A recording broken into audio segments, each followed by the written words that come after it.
Tu te sens comment avec ta nouvelle coupe de cheveux? Je me sens comme une meuf qui n'a pas le choix. Après la grossesse, chute d'hormones, du coup chute de cheveux, j'ai dû couper. Hey wa.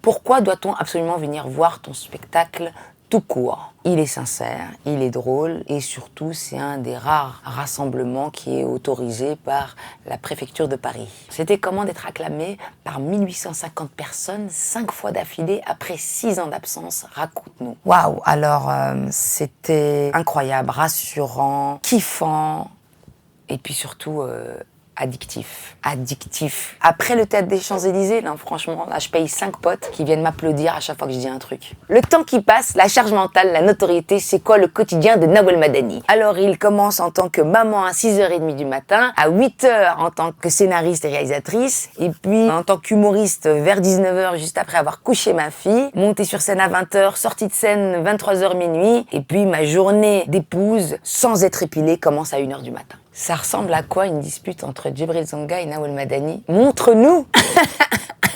Carrément. Je vais te montrer c'est quoi. C'est celle de ce matin. Alors regarde. Hein. Faut pas trop que tu zoomes parce que tu dois pas lire ce que j'ai écrit. Mais regarde. Mon texto, il commence par une note vocale, un premier texto, puis un texto. Regarde, regarde. Attends, voir plus. Voilà. Tac, tac, tac. Tac, donc je continue, ça c'est mon texto. Et ça c'est lui. Ça c'est lui.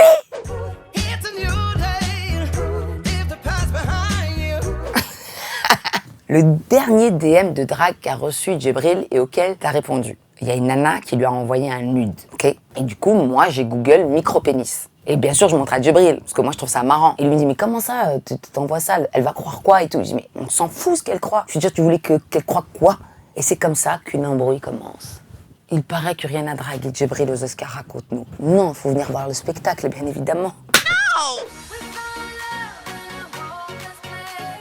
No 17 ans de combat et 11 fives pour avoir ta fille. C'est encore tabou en France de parler du parcours de la PMA. Je vais te dire la vérité, quand je disais à mes potes, hier j'ai fait une five, ils me disaient non, on dit un five. Je savais pas que tu joues au foot. Nawel Madani, c'est quel genre de maman? Parfois, on me pose la question, on me dit alors, t'es plus une maman louve ou une maman poule? Moi, je dirais une maman girafe. Parce que j'ai jamais eu le cou autant tendu. Elle est où?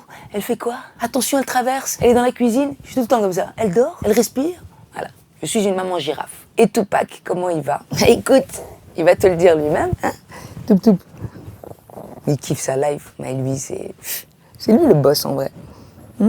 Les hommes, ils vieillissent vraiment mieux que les femmes. Alors je pense qu'il y a deux mensonges tolérés dans la société. Le premier, c'est de faire croire aux enfants que le Père Noël existe. Et le deuxième, c'est de faire croire aux hommes qu'ils vieillissent vraiment mieux que les femmes. La seule différence entre les deux, c'est que les enfants sont moins naïfs.